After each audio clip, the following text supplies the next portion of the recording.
Hello, our friends, Evolutionary Energy Arts family. We got a fun one now. Yeah, I've been thinking about doing this one. I think I covered this a couple years back on Evolutionary, but there's 3,000 videos total or so, and sometimes they just get purged, too. Sometimes I don't take them down, but other powers that be take them down. And so it's time to talk about the Emerald Tablets of Thoth. There's some really good information in there. And when you read the tablets, I kind of noticed this feeling. It just felt good. Yeah, there's a good vibe.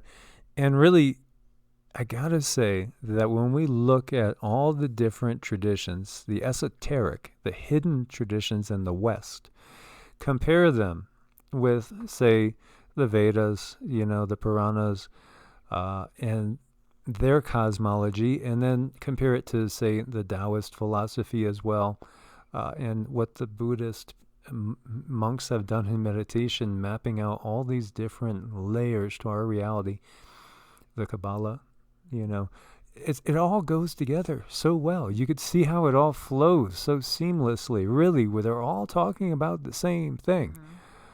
The only place where it's different is of a fundamentalist mindset.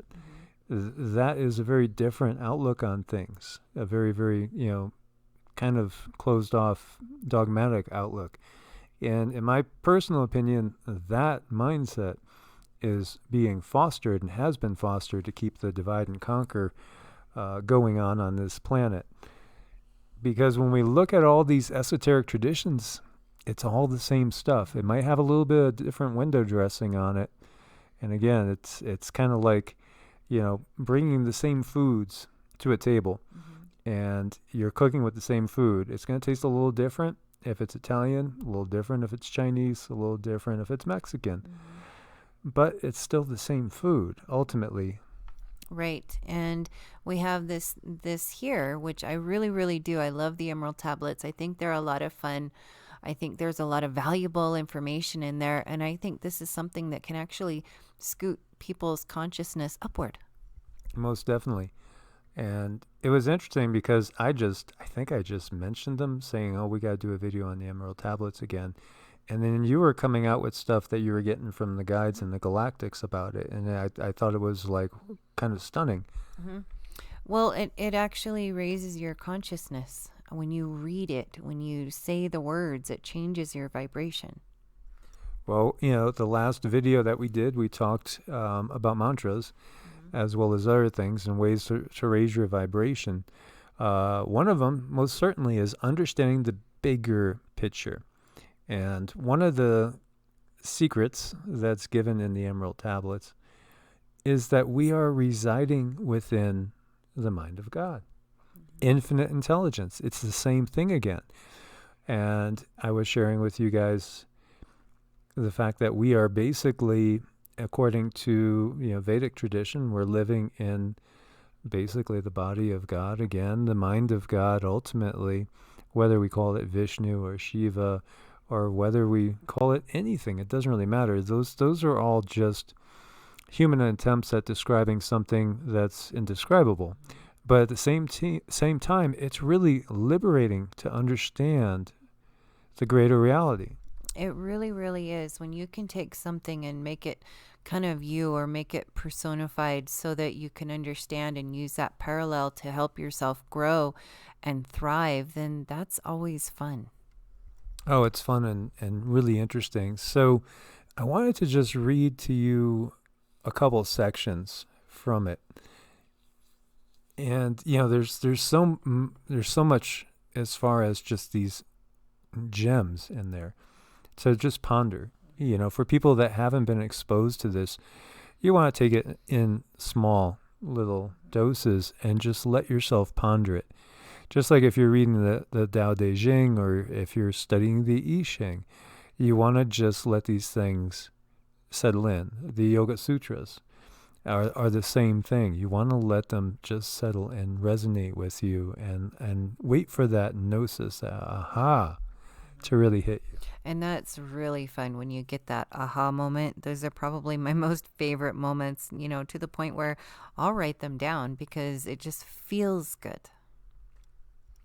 Yeah, most definitely. It's awesome. So this is from the 8th tablet, the key of mysteries.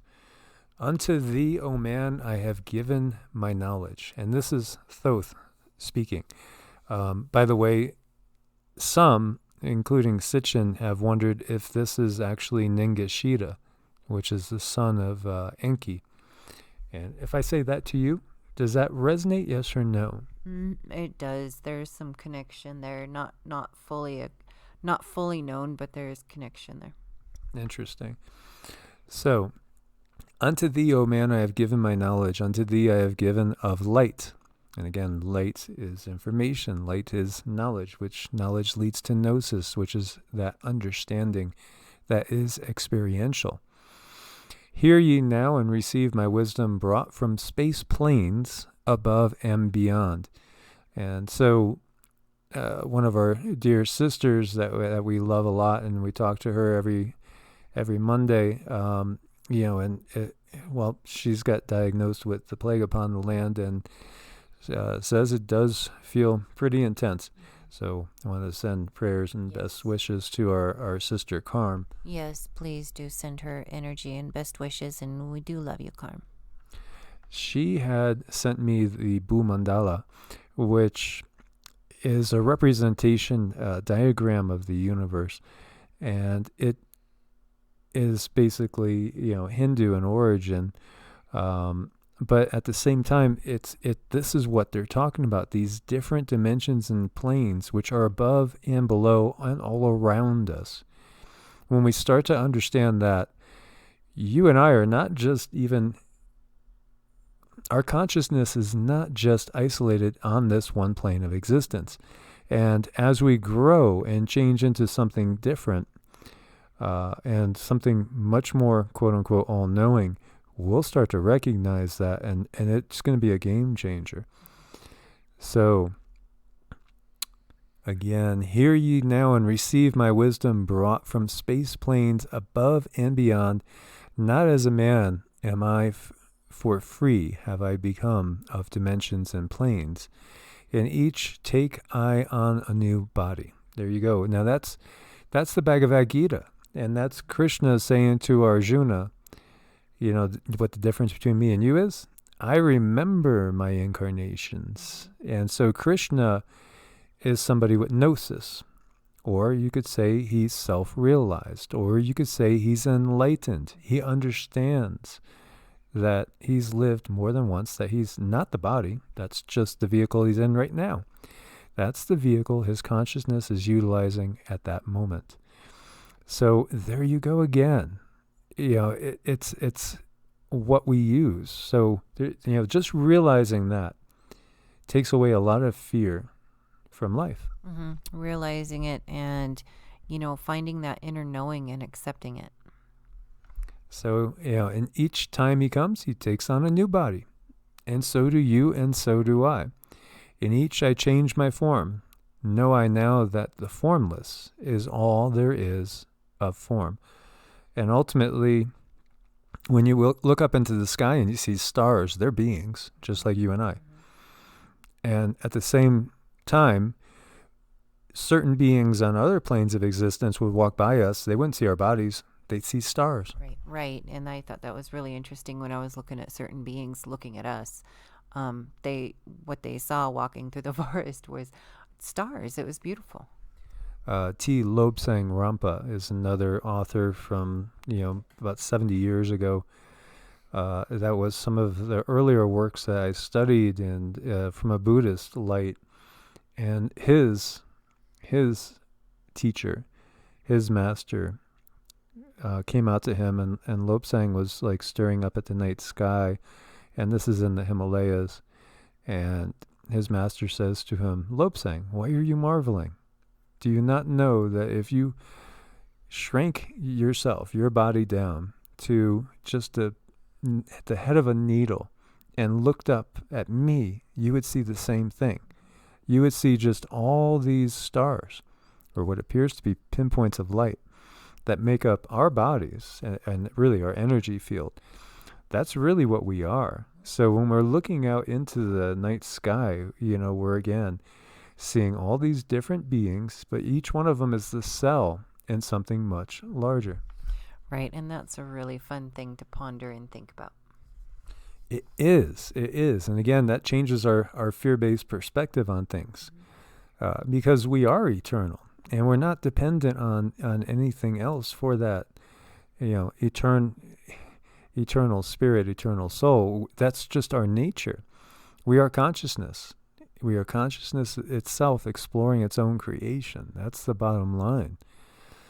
So he goes on and says, great is the wisdom of the seven, mighty are they from beyond, manifest they through their power, filled by force from beyond. And of course, this is kind of done in sort of like Old English type style, so it sounds a little strange. Hear ye these words of wisdom, hear ye and make them thine own. Find in them the formless. Find ye the key to the beyond. Mystery is but hidden knowledge. Know and ye shall unveil. Find the deep buried wisdom, and be the master of darkness and light. Deep are the mysteries around thee. Hidden the secrets of old. Search through the keys of my wisdom. Surely ye shall find the way. The gatekeeper to power is secret, but he who attains shall receive. Look to the light. O my brother, open and ye shall receive. Press on through the valley of darkness. Overcome the dweller of the night. Keep ever thine eyes to the light plane, and thou shalt be one with the light. There's that universal oneness, and recognizing the oneness of all. So just again, like there's so many, billions of cells in the body, trillions, and things living in your body, dependent on your body for their own, survival. It's the same, as above, so below. Yes, and we want to keep these cells happy, because that's important and it makes us happy. Yes. Now, this is great. Man is in a process of changing to forms that are not of this world. Grows he in time to the formless, a plane on the cycle above. Know ye must become formless before ye are one with the light. That's really deep. It's really deep. Deep and yet simple. It's deep and yet very, very simple. And, we could go biblical. Mm-hmm. Do you know not that flesh and blood shall not inherit the kingdom of heaven? Mm-hmm. So this is about our change into the light body. And this is about our change and going up through the densities. This is about ascension. Because we have to shed the lower vibrations, which will allow us to vibrate at a higher resonance, which will energize the Merkaba, the light body. And, Cindy, I'm blessed to have a wife that can see mine and see my progress. And it's been really, really rapid lately. And that's the times we're in. We're changing very fast now. We definitely are. That little egg of our light body has been hatched. So everyone at least has that pinprick of light. And now it's a matter of growing it. So it is simple, but it is deep. Yes. It is. It is. And, these are times that have so much potential, infinite potential. And, we are to utilize their potentiality and manifest a brighter future. Now we know the darkness, is trying to hang on to us, and they're going to do whatever they can, everything. So, we have our own individual realities going, but we have a consensus reality that we find ourselves in. And everybody's energy, everybody's thought, everybody's intention is added into this mix. Well, yeah, it's our vibration that we put out, because thoughts are things. Our emotions are things. So when we're vibrating certain emotions, that's a certain vibration that we're putting out all around us, and it's affecting those we're literally close to also. So, Thoth in Egypt, recognized as Tehute, from Atlantis, perhaps, this is what is given us, thought to be written somewhere maybe around 4,100 years BC, so, over 6,000 years ago.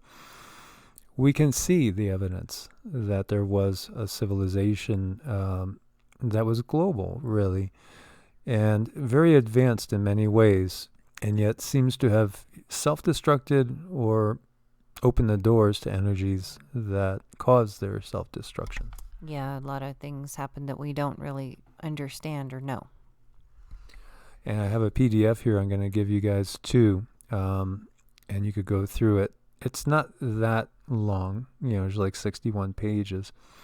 And it's just, to me, it's so wonderful to see how this is so congruent with the philosophies of the East as well. Perfect, hand in hand.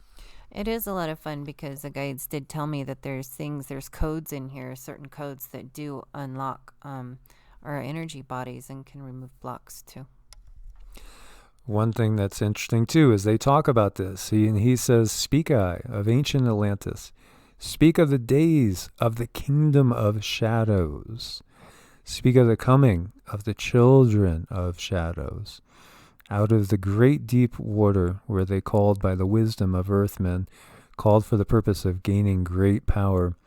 Far in the past, before Atlantis existed, men there were who delved into darkness, using dark magic, calling up beings from the great deep below us. Forth came they into this cycle. Formless were they of another vibration, existing unseen by the children of earthmen. Only through blood could they have formed being. Only through man could they live in the world." How familiar is this? How familiar is this? Right. To me, they're talking about beings that might not be able to hold a certain form for much longer. That's at least, I think, if we're reading the same one, yeah, it is. It's crazy. In the ages past, they were conquered by the masters, and here we're talking about the ascended masters. Yeah. So again, there's somebody made the comment that, Krishna was a demon. It's like, oh my God, that's such ignorance. It's just amazing to think that there's only one good being. There's many good beings from all traditions. This is the thing. So in ages past, they were conquered by the masters and driven below to a place whence they came. But some there were who remained, hidden in spaces and plains unknown to man. Lived they in Atlantis as shadows, but at times they appeared among men. Aye, when the blood was offered, forth they came to dwell among men. Blood sacrifice is their name of their game. So, think about how things got twisted. Think about the teachings of Christ, for instance, and then all of a sudden it becomes a blood sacrifice. Blood sacrifice is what the reptilian Draco dark demonic energies move mankind to do and to worship, instead of the teachings of the light, which got eradicated. So it's just all right there. Right. So, it's telling us that over time, these beings that are amongst us won't be able to keep their form because of the changing vibration. Yeah. So, their hold's not going to be on us anymore. They're losing their grip. In the form of man moved they amongst us, but only to sight were they as men. Serpent-headed when the glamour was lifted. Glamour, that magic, right? Getting you to think something is something, but it's not. Overshadowing. Glamour is a form of magic that was practiced in many different realms, many different countries and traditions. So, but appearing to man as men among men, crept they into the councils, taking forms that were like unto men, slaying by their arts and the chiefs of the kingdoms, taking their form and ruling over man. Only by magic could they be discovered, only by sound could their faces be seen. Sought they from the kingdom of shadows to destroy man and rule in his place. But know ye, the masters were mighty in magic, able to lift the veil from the face of the serpent, able to send him back to his place. Came they to man and taught him the secret, the word that only a man can pronounce. Swift then they must lift the veil from the serpent and cast him forth from place among men. Yet beware, the serpent still liveth in a place that is open at times to the world. Unseen they walk among thee in places where rites have been said. Again, as time passes onward, shall they take the semblance of men. Called may they be by the master who knows the white or the black, but only the white master may control and bind them. while in the flesh. Seek not the kingdom of shadows, for evil will surely appear.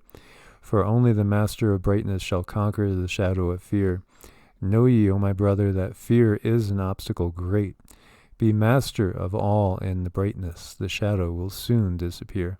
Hear ye and heed my wisdom, the voice of light is clear. Seek not the valley of shadow, and only light will appear.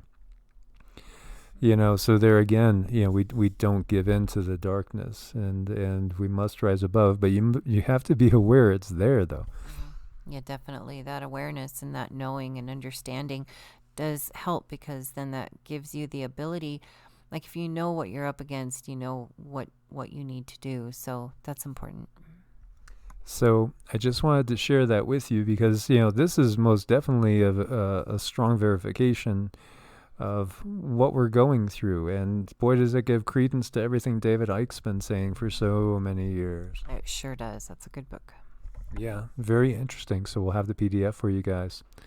As always, make sure you're subscribed, click the bell, get all notifications. Thanks for your support on Ko-Fi and Patreon. Anybody that needs to reach out and set up an appointment, it's EEARTS at protonmail.com or evolutionaryenergyarts@gmail.com. And we thank you for your patience. God bless and namaste. Namaste.